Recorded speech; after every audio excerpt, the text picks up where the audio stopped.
We have our team coverage today on how the Paris terror attacks are affecting decision making right here in the desert Southwest. As we just talked about, Arizona's Doug Ducey is on the list of governors who want to halt the placement of Syrian refugees in the state. Now in the studio with us is Stefan De Vries. He's a journalist who lives in Paris and is there right now and has been reporting on the attacks there. Stefan, welcome to the show. Thank you. First off, Stefan, where were you when you first heard about the attacks, and describe the scene where you were once you started reporting that day? Well, I was actually at home. It was a Friday night. I was enjoying just a quiet night after a long week of work. I was watching actually an episode of Homeland, very appropriate. And then suddenly I got a phone call from one of my best friends, and she told me she was in a bar and she was laying on the ground and she heard a lot of gunshots. And she basically called me to know if I knew if something was going on. I had no idea, of course, and so I started trying to gather information. In the meantime, there were more reports coming in from shootings in different parts of the city, so it was clear that something was going on. Fortunately, my friend was not in a restaurant where the attacks took place. She was just in the same street, and she told me she was able to see some bodies in the streets, and she was really worried. I started immediately my job as a journalist, of course, and I started gathering information, trying to find different sources, and actually quite rapidly the story was unfolding all night long. It became worse and worse. Then first there were reports of 3 people wounded, then 6 people dead, and then very late at night, around midnight, something like that, the reports came in that over 100 people died in the attacks in Paris on Saturday night.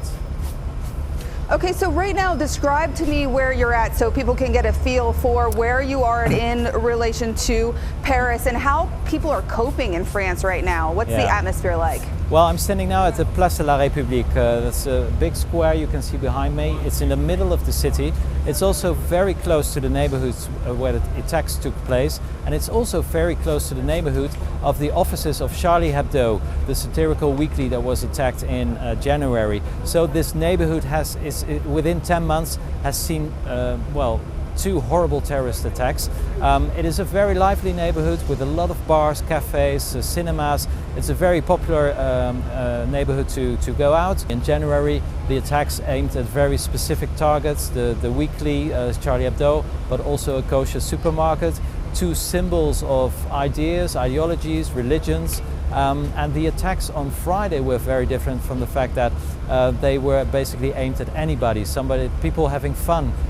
It was a very warm night for November in Paris, so all the terraces were full of people just having a meal, drinking a beer or listening to music. And that has changed something profoundly, because now the Parisians know that even by drinking a cafe on a terrace, they can become the victim of a terrorist threat. Now, we live directly on the Arizona-Mexico border, so immigration is always a hot topic here. I talked to the vice president of the Syrian American Council in San Diego yesterday, and he says so far the U.S. has only accepted about 2,000 Syrian refugees. How does that reflect in France? Are there more refugees there, and what's the level of concern regarding Syrians? Well, the vetting happens actually at the outside borders of the European Union. That's to say, usually that's Greece, sometimes it's Italy. When the Syrian refugees arrive there, then they are vetted, they get an identity card, and they can theoretically travel into the rest of Europe.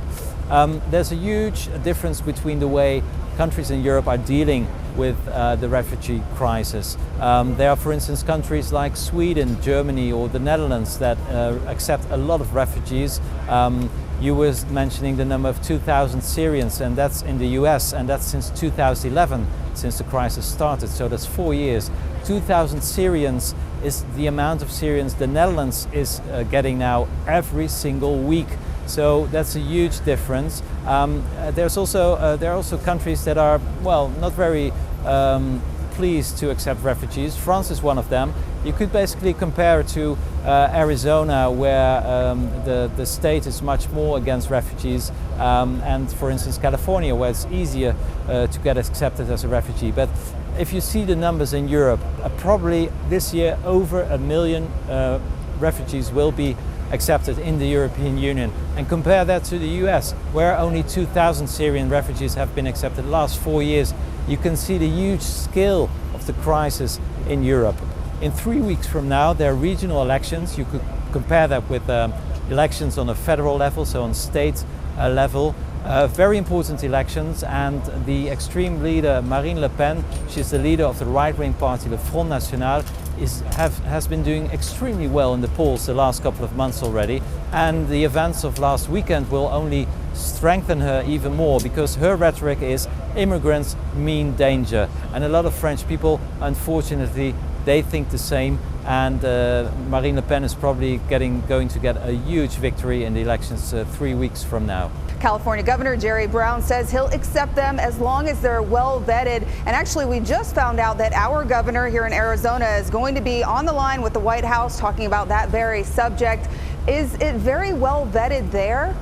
Well, yeah, of course, there are a lot of extreme right parties that say with the refugees, amongst the refugees, there are a lot of terrorists. Well, so far it is not true, actually. The refugees who come here are the same people who are trying to get away from Syria, for the same people who commit the terrorist attacks here.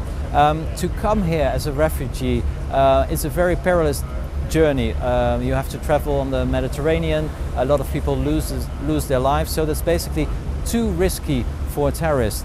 It is still very easy to just catch a plane from Jordan, for instance, if you have a Syrian passport, and to go to Amsterdam, Paris, or whatever European passport airport, and to pose as a tourist or a businessman. Although in the minds of the people, these two are linked. They link refugees with terrorists, and that's of course something a lot of politicians are abusing, because it simply goes very well amongst the electorate to say things like this. Borders here, of course, there's a lot of restrictions, laws that have become enacted on the border of Arizona and Mexico. Now, French President Francois Hollande reinstated border control almost immediately after the attacks. How are the people feeling about that security risk? I know you addressed a little bit of that. Yeah, well, you must understand that in the European Union, with the exception of the UK, there are no borders. There are no physical borders, so there are no control posts. If you take a trip on a highway from Paris to Amsterdam, that's only 300 miles, you will cross Belgium, so another country. Within 4 hours you cross 3 countries, and you will not see a single border. It's like basically traveling from Waco, Texas to Washington DC. You will not see any border controls. There is an exception in this area when there's a direct terrorist threat, which means that police can reinstate border controls, but just sporadically, just for one month. But there is a logistical problem. Simply, there are no border police anymore. There are very few people actually who control the border. So reinstating the border controls is rhetoric, but in reality, you can still travel freely within Europe. All right, and to wrap things up, what's next for France? Yeah, that's a good question, but a difficult answer. François Hollande yesterday proposed to extend the state of emergency with 3 months, the state of emergency for the whole country, which gives police and military forces the power to search houses without a warrant. It also gives the government the power to seize the media. A curfew can be imposed on all the French people or in certain areas. So this is a very very strict measure to impose. Usually it can only last 12 days because it's so so dangerous, basically, because it can be abused. Well, François Hollande now yesterday asked the parliament to change this state of emergency to 3 months. He basically would like to change the constitution, which will pose the question: are we really ready to exchange our liberty for so-called security? That's a debate that will of course be going on in the next couple of months. This very night, an opinion poll of the daily Le Figaro showed that 84% of the French basically support stronger security measures in exchange of liberty, and that shows that for the moment at least the French population is supporting François Hollande in his actions to avoid any new terrorist attacks.